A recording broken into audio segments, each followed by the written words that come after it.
pediatric speech-language pathologist, and welcome to Teach Me to Talk, the podcast. Today we're continuing a three-part series about using books with toddlers with language delays.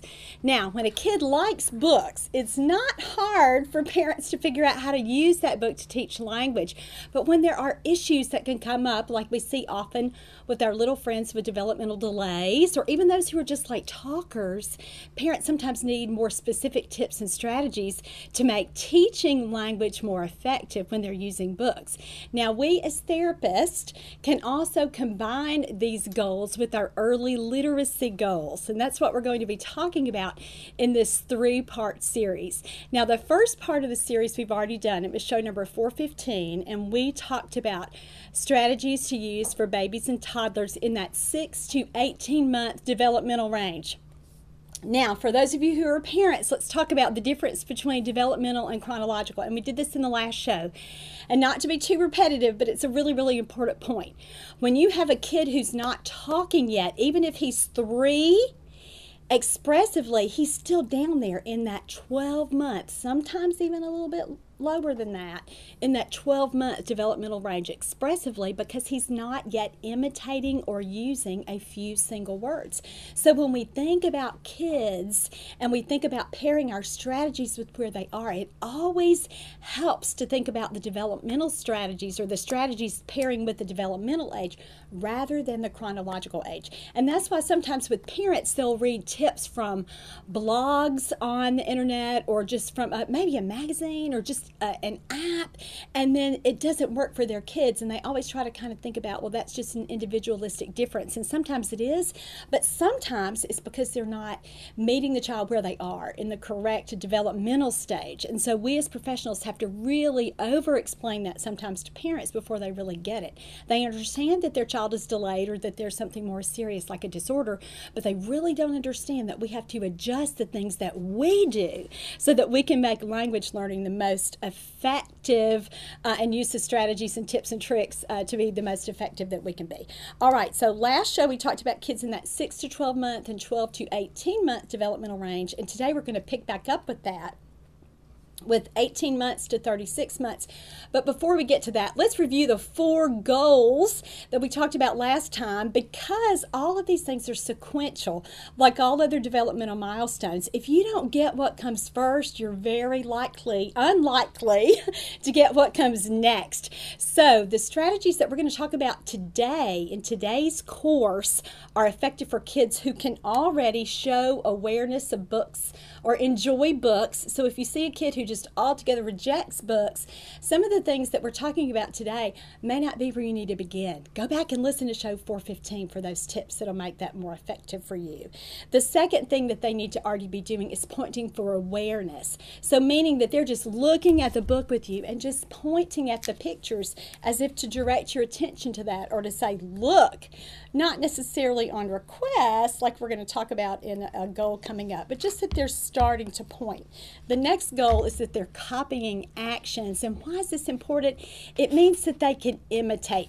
No child is ever going to learn how to talk until he can imitate. And he can't imitate sounds and words until he imitates out here first with nonverbal actions. So we talked about in the last show getting a child to imitate things like, here's a picture of a teddy bear, imitating things like patting the bear or kissing the bear or hugging the bear or tickling the bear. Any little action that a child might find fun enough and motivating enough, but be easy enough to try to do. So that's the third goal that we talked about in last time's show.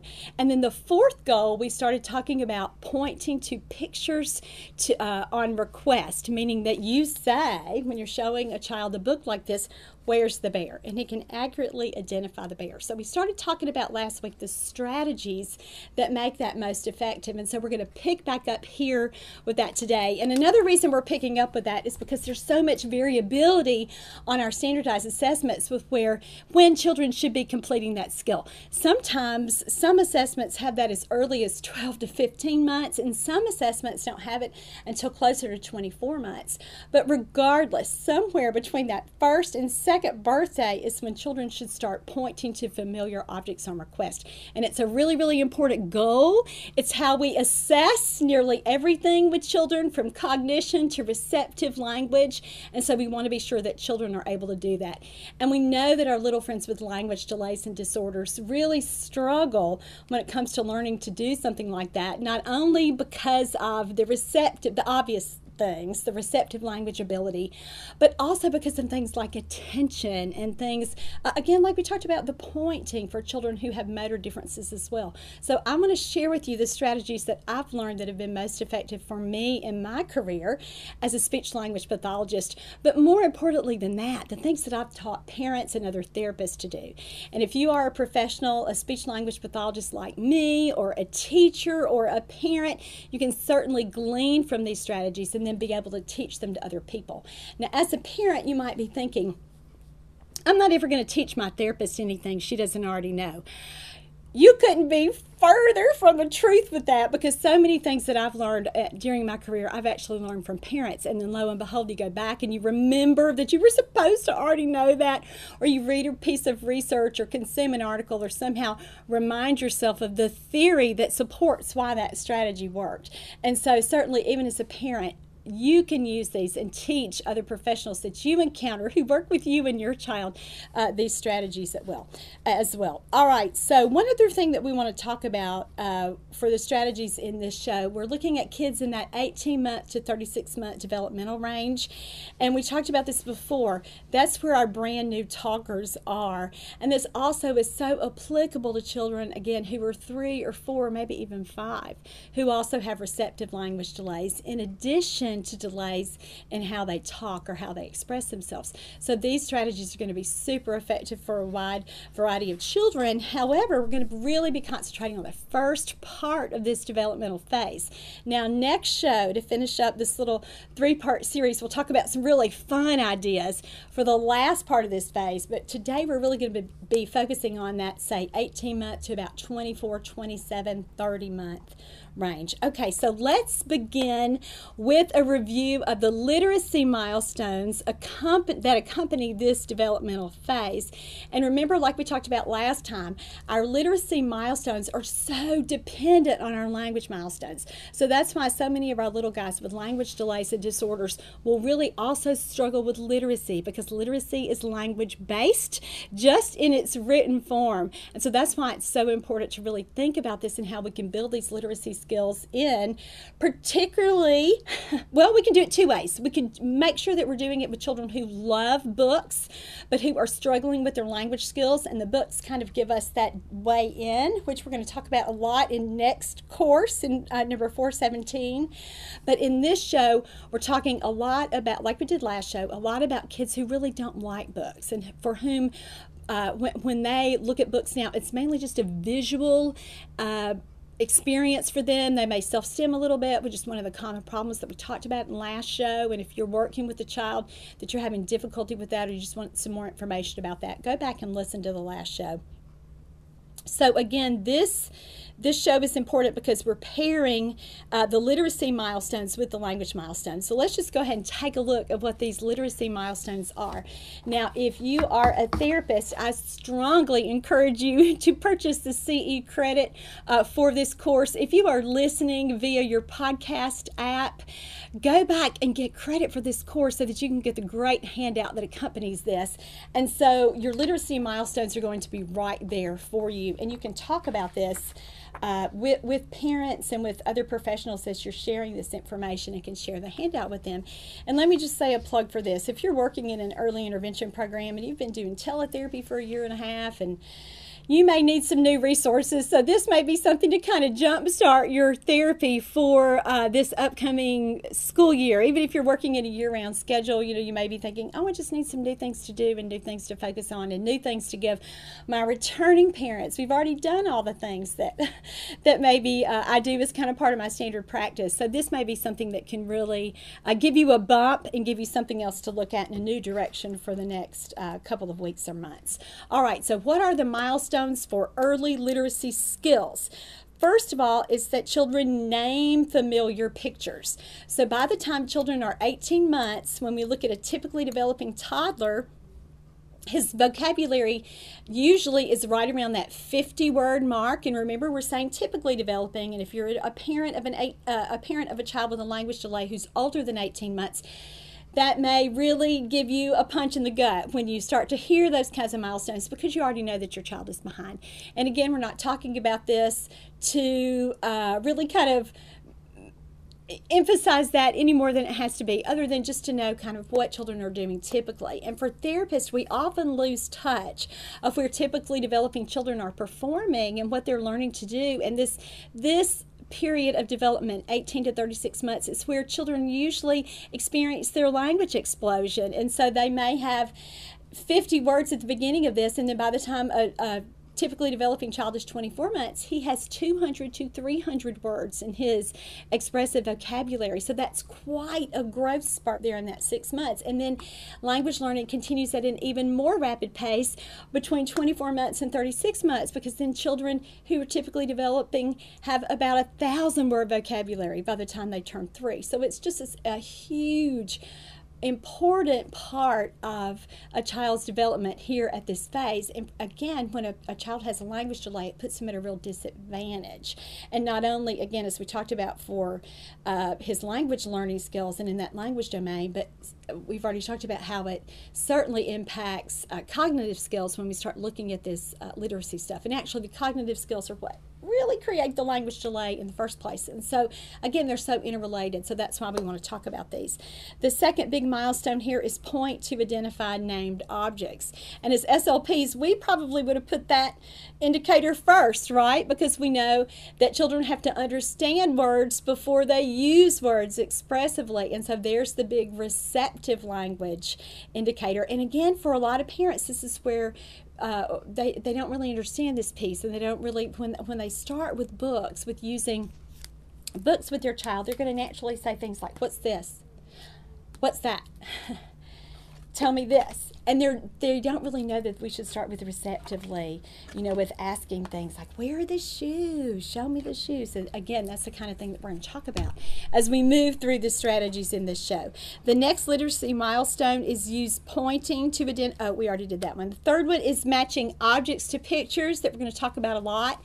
And this is a very, very important cognitive skill, because children begin to match visual information. And why is that important? Because we want them to read and write.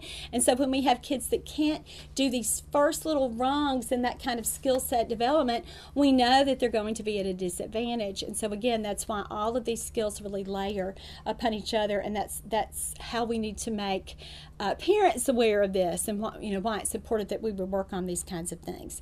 The next milestone is finds parts of an object in a picture, and certainly more of our little friends on the autism spectrum love this goal, and we'll talk about this next week too, is that sometimes we can use the child's strengths to really hook him into our activity and really make him a lot more interested than he would typically be when we really tweak what we offer as with the materials that we use and the activity choices that we provide based on a child's own individual preferences.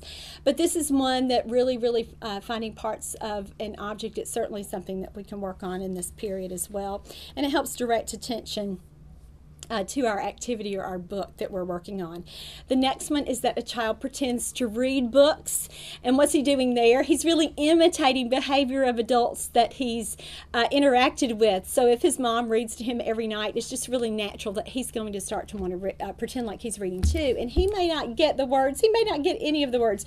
But you can see, even if he's doing it completely non-verbally with no sounds at all, he's sitting down and you see him kind of looking at where the words are, and then he leans back a little, he flips the page, and then he tries to do it all again. And you can tell, even without vocalizations, that he's pretending to read there. So that's a marker.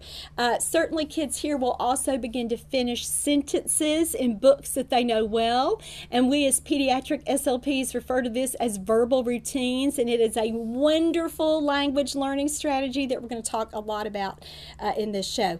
Kids also begin to have a favorite book and request for it to be read often, which sometimes drives drives parents batty. But the good news is parents learn it. And when you learn it and you've done it long enough for you to learn it, chances are your child is learning it too. So that's a wonderful strategy as well. They also begin to scribble on paper, and this prepares them for pre-writing. And certainly, like we talked about with their favorite books, kids begin to identify books by name. So you can say to a child something like, go get Goodnight Moon, or go get Little Blue Truck, and they know exactly what you're talking about and go get the correct book, and they can identify the book by the picture on the cover. So a big jump in visual recognition there and in their cognitive skills as well. Now, we've already talked about what language milestones occur in this period, and the first two literacy milestones are huge language indicators that we're going to spend some time talking about today. First, pointing to identify named objects, or that big receptive language goal piece. And then secondly, naming familiar objects. And so let's talk a little bit about why it's important that we look at the milestones and how do we use this. It's because we know where we're going. We know what our ultimate goal is, and we know what should drive our activities with kids, or what we actually do with kids. We want to look at what other typically developing kids are doing, or what we would have expected a child to have acquired by the time he's this age. And remember, we can't always start with what that big goal is. I mean, certainly milestones drive us there, but we also have to meet a child where he is in the current developmental period. So again, that's why I talked about, even though a kid is chronologically in this 18-month to 36-month range, but sometimes we have to really back it up with or all the time, we have to back it up with our strategies to where he is developmentally. And I think it's important that I keep banging that in your heads as we proceed through these courses. And for SLPs, if you watch my work often or listen to my courses often, because this is how repetitive we need to be with parents too, so that they really, really understand what we're doing and why we're doing it, and how all of these skills really build on each other. And you can't necessarily, with a child in speech therapy, start with talking. There are many, many other skills that have to come first. And if you're not having those conversations with parents routinely, I just really encourage you to do that. And if you're a parent watching these shows to get your own information, that's certainly something that I want you to hold first and foremost in your minds all the time. I have to teach my child to understand these words before he's ever going to say these words. So let's start with this first big receptive language goal. And we're on the second page of our handout now, and we're going to look at what we can do to help children learn to identify familiar pictures on request. So we talked about this in last show, and we're just going to talk about it briefly here. What we want to do is be sure that we are using books with realistic photographs. Now, that doesn't mean that we discount all of the wonderful children's literature where there are illustrations, because I love these kinds of books as well, and we're going to talk about these today. But when kids are really, really struggling with receptive language, you may want to think about making it as concrete as possible. Now, we know that we know that pointing to pictures really is symbolic. It means that children have assigned meaning to words, and they know that the car out in the driveway is represented by the picture here in this book. And that's what becoming symbolic means. But to help a child get there, particularly when we know that there are cognitive delays, maybe there's a diagnosis that supports that, there's Down syndrome, cerebral palsy, children may or may not have a cognitive issue when they have CP. But certainly autism, a third of children with autism will also struggle with their cognitive development, and certainly there's just a whole host of other things, other kinds of diagnoses, or even just developmental lags where kids aren't understanding language as well as they should, or as well as would be expected for their ages. So we have to teach them that, and we can certainly use books to do that. However, they have to have the real life experiences to layer this. I mean, they have to become symbolic after they've become concrete and literal. And so kids, you can't only use books, but again, it certainly is a good tool for that. And we talked about in last week's show how we want to just do a lot of labeling and a lot of teaching. And so we do that just by saying the name of the picture over and over, and by giving just a brief related comment. Now, sometimes when we say things as therapists, like we tell parents, just describe the object. Well, then what do? They start just using colors for everything. So with a book like this, they'll say yellow boat, red car, red plane, pink bear. that doesn't give a kid a lot of information when he's really struggling with receptive language. And so what we want parents to do is give an explanation maybe of the function or of something that would be relative in a child's real world, or of something that will really hook a child's attention. So something like, look, boat, see? Boat goes in the water. Ooh. So you can make a sound like that. Certainly something like car. Oh, we go bye-bye in the car. Oh, let's wave bye-bye. Bye-bye, car. Or something like car, beep, beep. That car says beep, beep. That kind of thing. Those kinds of simple, where you are labeling what the picture is, but you're certainly providing a little bit more information, because remember, we're laying the groundwork for receptive language. We don't just want a kid to say car or boat, although as SLPs and parents with a kid who can't talk, that's what we're waiting on. But we're building that receptive language as well. And so you want to give that additional information too. And so here's where I start a lot with books and therapy with kids. It's really just doing this receptive language groundwork. And that's certainly something that we can turn over to parents. And I don't mean turn over to parents. I don't like really that expression. I hate that I just said that. But it's certainly something we can recommend to parents. We can model it for them, we can demonstrate it and show them how to do it, and then we can highly encourage them as their #1 primary strategy every day and help them figure out where that works best for them. It might be at nap time, it might be at bedtime, it might be while they're sitting and waiting in the carpool line for the older child. Anytime that a parent has 5 or 10 minutes, they can squeeze in language learning with the book. And so certainly that's something that we should be talking about when parents can do this kind of practice. And remember too that repetition is so important. So you want to tell parents, you can't just do this 1 or 2 times with a kid and then think that he's ready for you to start saying, where's the baby? Show me the car. Find the shoe. Where's the train? They're not ready until they've really, really learned what those words mean. And for kids who are struggling with cognitive development, they always struggle with language development in the receptive language piece. They're not always linking what they hear or the word with what they're seeing. And so repetition is what helps the child, and focus and intentional reading and labeling with the child. That's what helps a kid with language delays or disorders really, really own that information. And so talk with parents and model how to do that over and over and over. And then after you've read the book for a while, or when you know, gosh, I know my kid understands shoes because I can say to him, go get your shoes, and he does. That's when you can really start offering these kinds of choices. And again, it's easier when there are just 2 choices in a book. Something like, ooh, these go on your feet. Look, let's find the shoes. Find the shoes. And so he finds the shoes, and then you say, now show me the socks. And you can certainly tie this in as well with a child's real life, with asking him, where are your shoes? Show me your socks. And you can even do, oh, let's find my socks.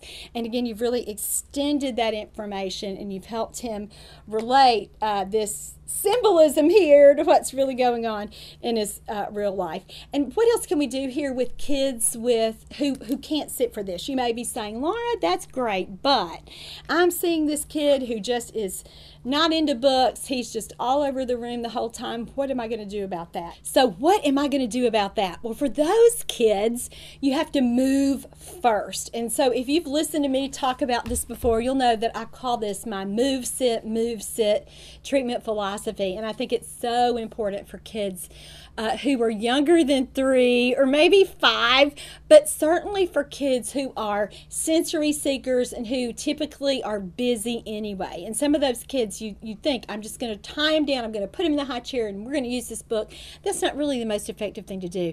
You want to help him meet his sensory needs so that he's regulated and he's ready and in that just right, ready place to learn. And so for those kids, you do movement activities first, and then you come back to this kind of that kind of activity where you're identifying.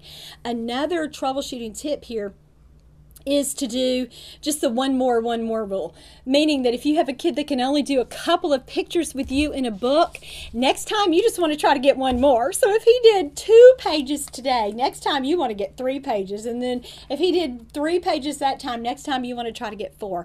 And so don't look at getting progress as he's got to read this whole book for me, or this is a complete failure. Absolutely not. You just want to get at that progress one little step at a time with that. So that's certainly something you can do.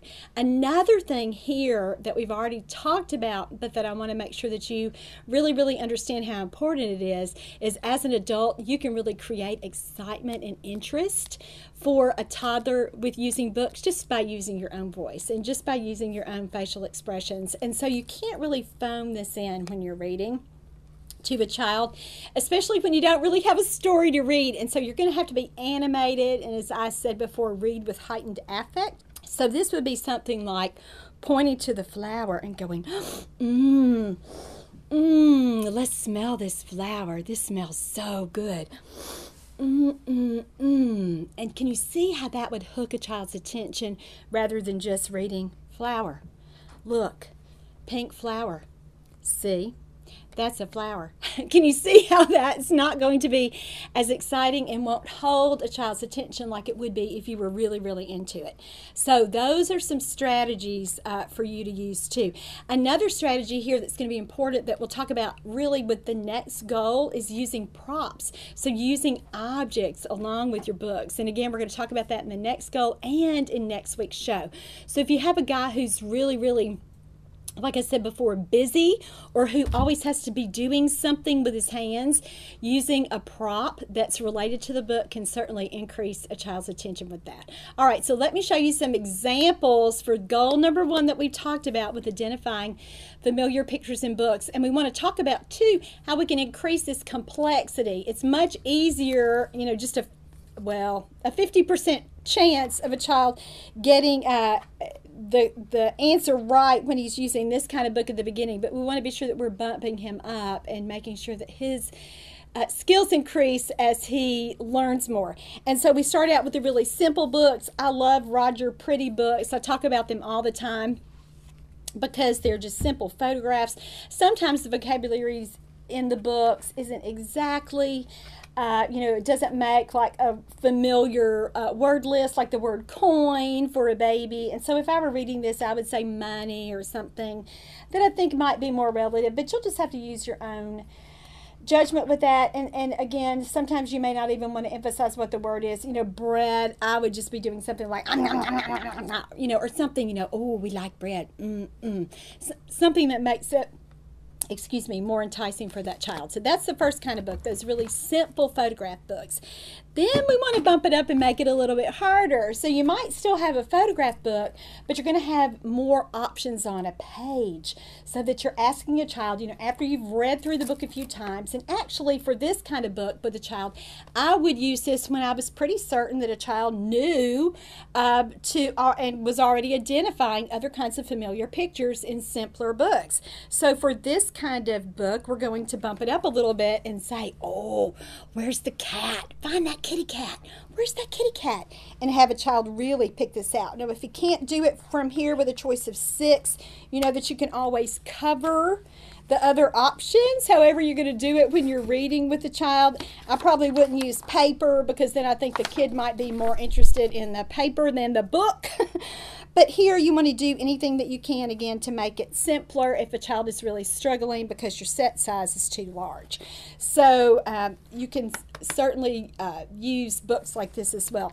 Then you may want to do something where you are really asking not necessarily what the object is, but you bump it up in complexity to use maybe the function of the object, or we talked about before kind of what your explanation is. So it might be something like looking at this little first words Sophie book. It's something like, what's in Sophie's toy box? And then the kid flips the flap, or you do, and then you might ask him, you're going to label these things, and here's the train, here's the ball, oh look, duck.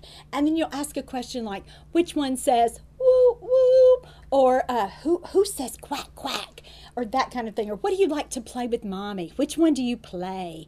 Or which one do you bounce or kick or whatever? And so come up with a question that's related to the function.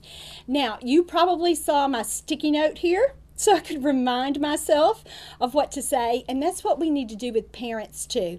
For parents for whom these strategies don't come very easily, or for parents who are more kind of student-minded, like I would be, and certainly like I was when I had issues with my own children, you know, when I was at the pediatrician and the doctor was telling me things to do, or maybe a meeting at school talking with my children's teachers, I was the note taker and writing down exactly what they wanted me to do. And sometimes parents may not feel comfortable to do that, or they may not even realize that they need that level of cueing to be able to use the strategy effectively outside of your session with them. And so just leaving little sticky notes like that, if that's something that a parent is comfortable with. I've done that for a long time, and as you can see, it's something that I use, so I think it's a great strategy. So that's something that might be good too. All right, next you want to bump a kid up receptively with even more choices. So I love these. This is another Bright Baby book, which is also a Roger Pretty book, and it's got realistic photographs, but look at all the choices. And so when I get a kid here and I'm saying find the apple, and he can look at all these pictures and point right to the apple, you know, that's when I know, oh, we're getting somewhere with receptive language. And so many parents, when you'll do this with a kid during a session, and they will just beam with pride and really, really start to realize how far their child has come. And that's when I think, oh, you know, I've got them now, because the parent is prioritizing receptive language like they should be, and they're getting excited about what their child understands, not just what their child says. And so it's certainly something that is worth celebrating with a parent. And so I've had a lot of luck with kids like that, or with success like that with using books where we have lots of choices. But again, use your strategies, cover up the options that aren't relative, make sure you're teaching all the vocabulary in real life first so that a child understands that, and don't use those harder books when a child doesn't have very much experience with pointing to pictures, or when his attention is all over the place. You know, you're going to really select your books and your materials based on meeting a child where he currently is. All right, when children can do that kind of thing, and maybe even before then, another goal that you want to do is have them point to pictures that are related to the kind of story that you're reading. So I love Goodnight Moon. It's one of the books that I read to my own children, who are now you know, our oldest is in his 30s, but certainly we can have children as we're reading, you know, in the great green room, there was a telephone, and they're going to find the telephone, and a red balloon, and a picture of, you know, flip the page, the cow jumping over the moon. And so be sure that you're talking to parents about pointing and using their little cues, and doing the teaching as they're reading too, in addition to the assessment part where they're asking their child find the or where's the. So that's great too.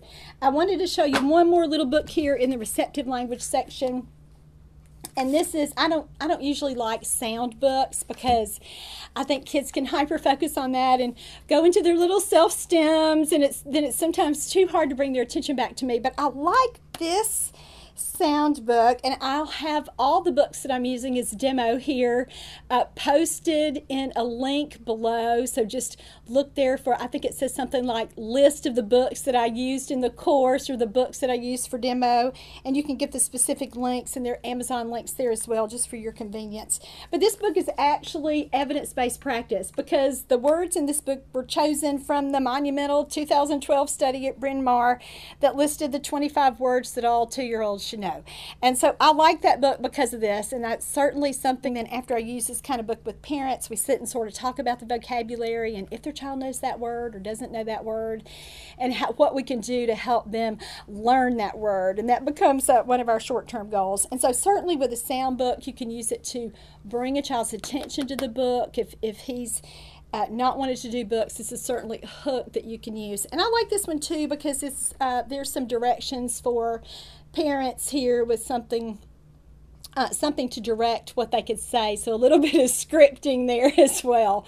And so it's a great book for using like that. And don't forget that you can cover up your options and the other strategies that we talked about. All right, so those were our books that we recommended for our first goal. So let's move on to goal number 2 for receptive language. And this one is so fun. And if you've seen my course, I think it's Steps to Building Verbal Imitation in Toddlers.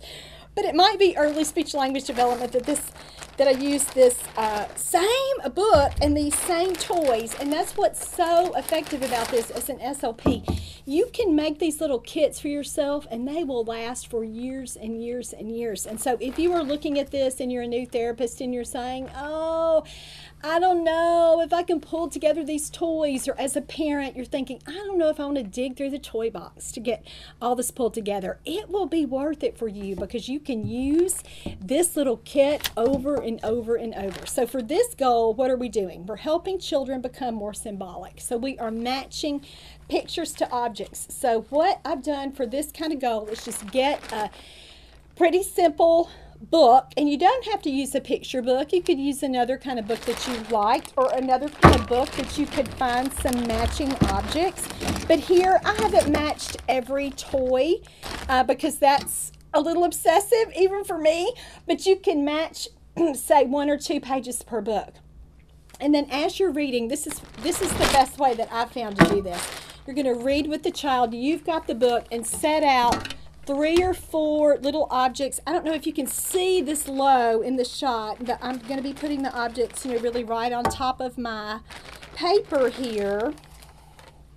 But do whatever the first 3 or 4 little pages are, whatever your prompts are, and I probably don't have the right things, but you're just going to set out 3 or 4 things, and as you're reading and labeling, you're going to say, oh, there's baby. See that baby? And look, shoes.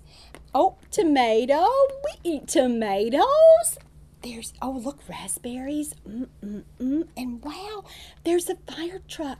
See that fire truck? Oh, look, where's the fire truck? You find it. You find the truck. Where's that fire truck? And so hopefully by then the child has realized what you're doing. He's reaching down, he's matching the fire truck. And you can talk about the word match and introduce that, and say things like, oh, truck. Truck, look, it's a match. And then to make this more structured and help children who may have those issues that we talked about with attention, they're either wanting to get up and run around, or a kid who then hyperfixates on the object, and you think, well, I don't want to do that because then he's focused on the toy. Use something like a container, like we talked about in show 414 with structured teaching, so that it makes this, you give it an end to what you want him to do. So he selected the truck, and then you want him putting it in the container, and then you just move on to the next page. And as the parent or the adult, the therapist, keep replacing so that you always have the next, a new little set. So when you flip to your next page, and again, this is so important because it really not only improves receptive language, but it helps children become symbolic. And for kids who struggle with attention, who don't really like books, this has just been an activity winner for me for years and years and years. And so get yourself a book and dig through your toys so that you can, or go to the Dollar Tree, the dollar store, and find those little objects, because it's a great way, again, to help children meet that receptive language and literacy milestone there. All right, now some kids at this point really do become developmentally ready, and we start to hear some early word attempts because they're understanding more words now, and their systems have matured enough so that now we're ready to look at expressive language. But there's so many more things that we can do receptively, and that's why I went ahead and just divided the show so that next time we're going to talk about how to play with toys or some of those other tricks that we talked about for higher level receptive language use. So don't think that this is all we can do with books with receptive language in this developmental period. What we're going to do now is just move on to the earliest skills and kind of mirror where we are with expressive language. So let's look at our expressive language goals that we have here in this developmental period. Now, this first one is really, really important because you may be thinking that we're going to go straight to names familiar pictures or says the word. But for so many of our little guys with language delays, they need an in-between step. And that's just simply too hard to move on to naming familiar pictures. And how do we know it's too hard? Because if they could do it, they would do it. They would have already done it. You wouldn't even really be concerned about this at this point. They would be talking already. So we know that for a lot of kids, they really have to learn that imitation piece from the ground up. They can't just start well, no kid starts there with imitating words. They really do learn this sequentially. And so we've already kind of walked through this. Back in show 415, we talked about imitating actions. And we've talked about how important that is, that we have to learn how to imitate non-verbally before we're able to imitate verbally. And then we also have a hierarchy within that non-verbal versus verbal realm. Within the verbal realm there, we don't start with words. We need to make it easier. So we're going to start with play sounds or sound effect sounds, and that's what we want children imitating first. And again, you might be thinking, why is she saying imitating rather than say? Well, the kid's not really going to say something spontaneously on his own until he's copied it, or imitated it, or repeated it from someone else. And that's how we learn all language. It's really an auditory system. So we want to be sure that we are modeling something that a child can actually say. And again, we already said words are too hard because he would already be talking. So we have to back this up and use play sounds and exclamatory words. And again, what are exclamatory words? Those are words that we exclaim. So words like wow, or wee, or oh boy, or oh no. Those kinds of emotionally laden words filled with affect, meaning not just what we say, but how we say it, our tone of voice, or our facial expressions. And so that's what we want to emphasize in this developmental period, because this is where lots of new talkers can find success. And how do we know this too? Because sometimes this is what we get when we first assess a child who's been referred to us for a language delay.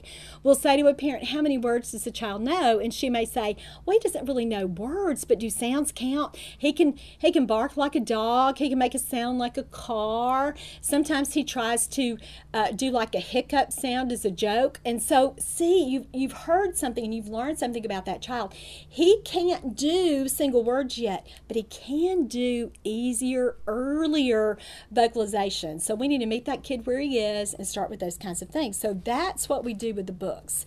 We're not going to even think about something like, that SLP jargon that we might say. He's going to do syllables or sounds in isolation. We're not talking about that. We're really talking about words that hold meaning. So you might not think about the sound that a cow makes being a word. And what would that be? That would be moo. But I can spell moo, M-O-O, and because I can spell it, that's a word. And that certainly is meaningful for a lot of kids. For a lot of new talkers, their word for cow is moo. And so this is where we want to meet them and get them going at this level that they can be successful. And so how do we do that? We model that for them. And so instead of getting them to try to say, here's the cow, say cow. Come on, you can say it. Come on, cow, tell me cow. And you can feel your own blood pressure rising as you're trying to do that. Back off that a little bit and make it simpler. And so here, you would be saying, and this is a Christmas book.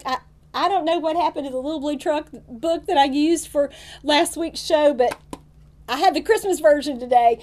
But this is where you're really just going to model. And so even you may be reading this, but certainly for a child who's struggling with language development, you might just come up with whatever you're going to have Little Blue Truck say throughout the whole book. And it might be beep, beep, or honk, honk, or whatever you want him to say. And so that's what you're going to emphasize. And the sound. So for a bird, you might say, oh, there's the bird. What's the bird say? Tweet, tweet, tweet, tweet, tweet. And again, pairing a motor movement like the sign for bird or an action for the bird. You may do something like flapping your wings. That really entices children to talk too, and to really try that as well. And even if they're not imitating the vocal or verbal part of that yet, a lot of times they're going to start to imitate the nonverbal part. And then okay, they've got the imitation piece. They just really need the vocalization or the verbalization piece as well. They've got to have the expressive piece. So that's certainly information that you want to gather as well. So use your play sounds and your exclamatory words. And let me talk about how to set this up. Now, for lots of kids, even late talkers, after you get them in the habit of imitating and they understand to imitate, they'll just naturally start to imitate as you read the book. I don't know if I can do this one upside down, but 5 green trees make one big load. Beep, says Blue. Let's hit the road. All right, so here for beep, and then you could say something like, Oh, what did little blue truck say? He said beep, beep. But for some kids, you've really got to set it up where you are talking and reading to the point that they're going to try to fill in that blank. And that's called the close method. And we're going to talk about that a little more as we go in the next strategy. And I'll introduce it with the book that's a little bit better for that. But for now, know that you can set that up. So you might say something like, every time you read that on every page, little blue truck says beep, beep. And then after you've said that on every page, oh, what does the little blue truck say? Little blue truck says, and you're doing that expectant waiting where you are looking at them and you are using your anticipatory body language, and you are maybe opening your eyes wide, maybe even a little, that audible gasp there. Anytime I've done that in a course live with therapists and said, everybody, let's do this. Everybody show me your tell me face, or what you would say. We all do about the same thing. And so parents don't naturally know how to do that or know that they should do that. So, and even sometimes by just your showing them how to read a book, certainly, please don't stop modeling things. Even if you're working in a program that's just gone so overboard on parent consultation to the point that you don't even feel like you can model something. Parents often don't understand how to use the strategy with a child until they've seen you do it. So even if you're doing teletherapy sessions right now as COVID maybe making a comeback here, you want to model those strategies, and you want to be really so intentional and deliberate about it, so that you're saying to a parent, now you saw me read that book, let's talk about some of the things that I did. Or maybe even before you read the book, or before you're using this with play sounds, you're saying, I want you to watch my facial expression. I want you to listen for how I use my voice and the tone that I'm using. And, we have to make ourselves sound playful and excited, because if we don't, he's going to run away from us. And so you're explaining all of that, and you're not just letting them sit and think, well, that's just her personality. That's just how she is. You've got to really let them know that these are clinical strategies that you are using and why that's important. And so think about that as you are teaching these earliest expressive language strategies. So let me show you another couple of books that I've used, and you can find your own, I'm sure, that have a lot of these play sounds and exclamatory words. This is a little book called Uh-Oh and Oh No, and I love this book for vowel sequencing for our little, or vowel differentiation for our little guys with apraxia. And we're not going to talk a lot about that today, but it certainly has been a really good book with good word choices for that. So, the uh-oh or oh no. And you may have a kid that just does one of these. You may have a kid that can only say uh-oh, or that's where he is right there. And so that's what your target is, the whole book. And so you're going to read this and teach a parent, to read it. Time for breakfast. Here's your milk, says Daddy. Oh, look at baby. What happened? He dropped the milk. What does he say? Uh-oh. And then you set that up where you're reading and reading and reading, and you do it over and over and over. And again, you're looking at the child, you're doing the expectant waiting, so that his job there is to fill in that blank and do uh-oh. Another wonderful book that's just designed for this strategy where a child is imitating play sounds and exclamatory words is a book called The Big Book of Exclamations. It's actually written, did I say that right? Yeah, Exclamations. It's actually written by a speech language pathologist. I've got the link there in the post for the books that I'm using to demo for this course. And she was on the podcast years ago when we didn't video the podcast, when we just did it, when it was just a podcast without the video. But Terry Kaminsky, and this book is fantastic because actually her name is Terry Kaminsky Peterson. Let me give her a correct last name.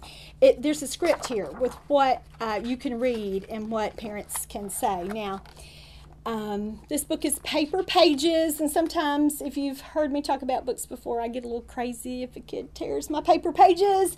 So I would love it if this book were in cardboard, and I think she had plans for that, but I'm not sure where that is in that project. But there are wonderful things that you can do, like knocking on the door here, and the little girl says what? She says hi. And what does the little boy say? Hi. And so again, there's a little script here, and you can give parents guidance with how to cue children for play sounds and exclamatory words. And one thing that you really, again, we've already talked about it, but really talk about that expectant waiting and that pausing and that giving a child time to respond respond, and just the repetition that it's going to take for a child to be able to begin to produce these kinds of things and imitate those kinds of utterances. All right, so let's move on to the book that I use a lot for verbal routines, and if you're an SLP, chances are you have this book in your library as well, but Brown Bear, What Do You See? And I like this version so much because it's so heavy-duty cardboard, but it has this really cool sliding feature. And we talked about this in show 415, the first part of this series, how where kids who aren't really pointing, we teach them to do something else that heads them in that direction, and sliding is a prerequisite skill, and kids can, that's an in-between step for a lot of kids. And so I love this book because of that. But the verbal routine here, you know, Brown Bear, what do you see? I see a red bird looking at me. And that's the close method, or the completion method, where we pause and we wait for a child to fill in that last word. And so that's our goal here. We're going to have children fill in words or say words during verbal routines. And so I love this book for this goal, and you might use it for children who are still at the signing level. So you teach me, or children are able to imitate actions but not yet able to imitate words. And so you'd make it a little easier where you are modeling, Brown Bear, what do you see? I see a red bird looking at me. And do a big model with that, and have the child tap his own chest, and you reach down and take his little hand and help him pat his chest there as he's saying me. So certainly a wonderful book for you to be able to introduce some verbal routines, and then also work on pointing like we talked about in that last developmental phase. Now, I love the No David books for verbal routines too, and I really like to work on having a child shake his finger. So again, even if he's not talking yet, he's still imitating that gesture with, no, or maybe shaking his head for no, and you just have him say no on every page. And most toddlers think that's funny, and they think, that's a power word, and they've learned how to say it. And so sometimes parents might get a little bit upset about you teaching the word no so emphatically, but most parents don't, because they want their child to learn how to talk. Now, the last kind of book that we use here with verbal routines is a way that you can use for any kind of book that's based on a song, because songs really are our kind of ultimate verbal routine, because we say the same words at the same time in the same way every single time that we sing the song. And so for kids who like music, using a book based on a song is a really good idea. And then you just pause at the end of the line for the familiar word. And so certainly a song, 5 little monkeys jumping on the, eventually we want a child to fill in bed. One fell off and bumped his head.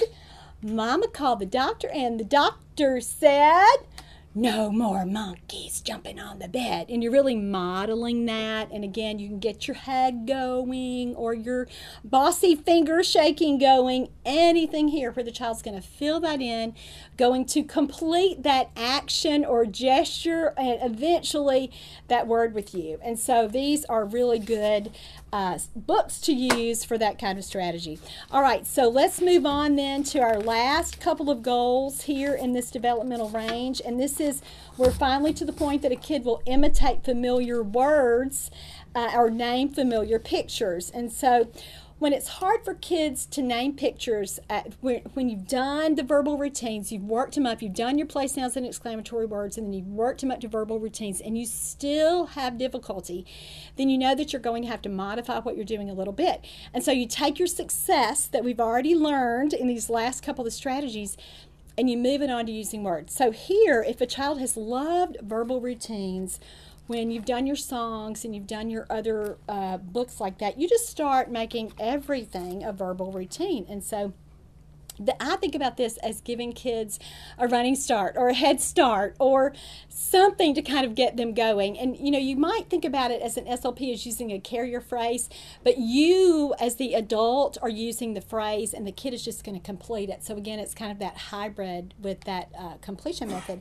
And so here you're just doing something like, you're going to just start with it's a and you're doing that pregnant pause there so that the child fills in what the word is. So it would be ball. It's a, we don't want to say umbrella, that's too hard. There's the apple. Here's the block. And so again, you give them that little lead in, and that works really well with a lot of kids. Now the other thing that you can do here is really do this with counting books, and like we have here, and just really set it up where you are labeling and do your pointing so it's anticipatory. And again, you get kids worked up to this. So you're going to say, instead of counting 1, 2, 3 blocks, you're going to say block, block, block. And then the next time you read the book, you're going to say block, block, block. But then after a while, after you've done it a lot, you're going to pause. You're going to say block, block, and wait for the kid to fill in block. And so you've made that a verbal routine, but what's he doing now? Now he's really naming familiar pictures. And so it's just a nice transition step. I like that a lot, and I use it a lot. It certainly isn't something that we want a kid to do forever, but it's a nice in-between step that gets kids headed in the right direction for naming pictures when that's been really, really hard for them.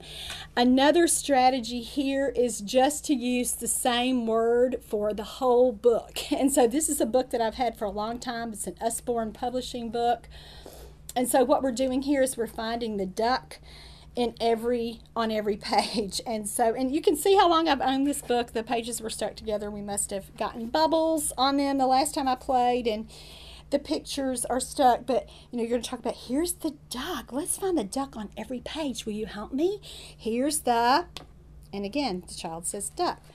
Find the duck, and you're doing that. Or you're asking him, find the duck, and then you ask him, what's that? And his response should be duck. But again, you've made it simpler because you've had the same target on every page, and you can see how that's much, much easier than having 10 target words for a single book.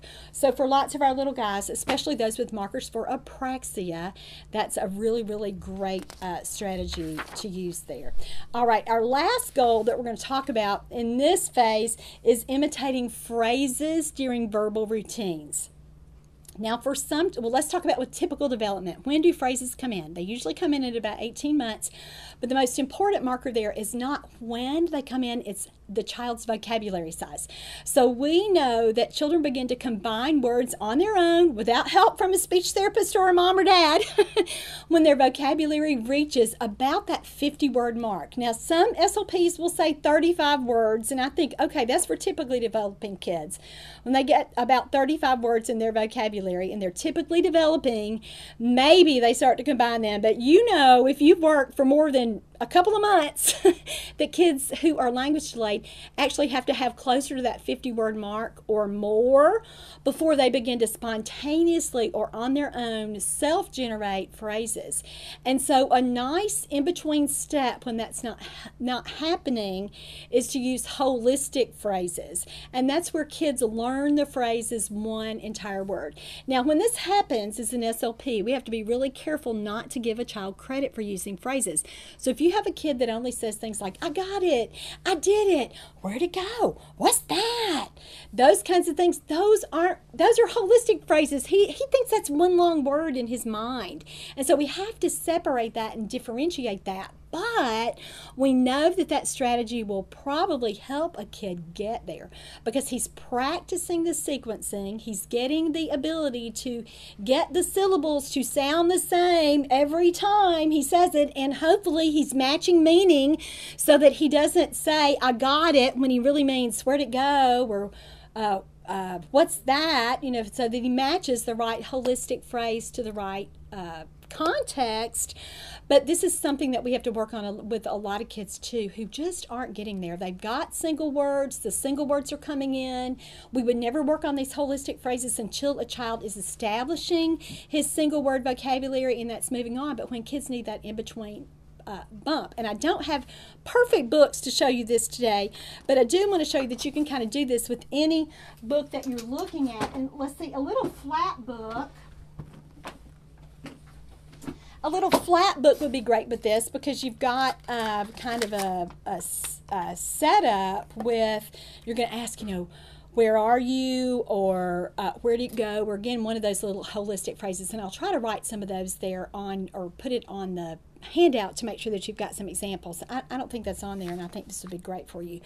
But anything here that you can model where you're saying, if you've looked at a page, or I don't know, you could even maybe do it with your hands, where's Sophie? Where's Sophie? Sophie, where are you? And just getting those little phrases. It might be that you go back with the strategies that we used in the last show, where you were having a child do something where they could imitate that action, where you're going to say, oh, look at this little boy, let's pat the boy. And then you could do the, I did it, or, oh, let's give this little girl a kiss, and we kiss her, and then I did it. And so even though you're not really using a book with I did it as the tagline, you've made that modification so that you can use that strategy and adapt it with about any book. So that's one that I use a lot, where a kid has been really successful doing those kinds of actions, and he likes that activity. So that's what, it's easy for him now. We've done it for so long, and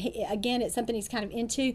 That's how we can transition that after he started naming some words. But it's certainly something that we can go back and kind of pull that activity preference that he did a while ago, pull it back to work on a new developmental skill.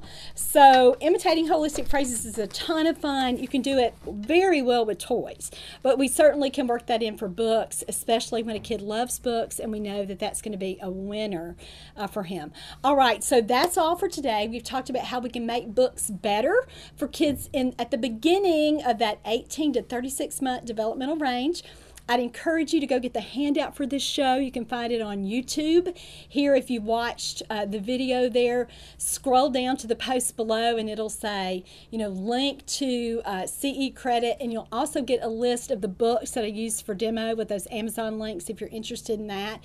If you are listening to the show via your podcast app, and you are a therapist and you need continuing education credits, do not let your credits go unused. You have already listened to this show, so go to Teach Me to Talk, search show number 416, and you can get your 1 hour of CE credit for only $5. All right, thanks so much for joining me for this part of the show. Next time, we're going to have an even more fun idea with how we can use books and incorporate toys, and we can do it two ways, for kids who like books and for kids who don't like books, and especially for our little friends who are on the autism spectrum.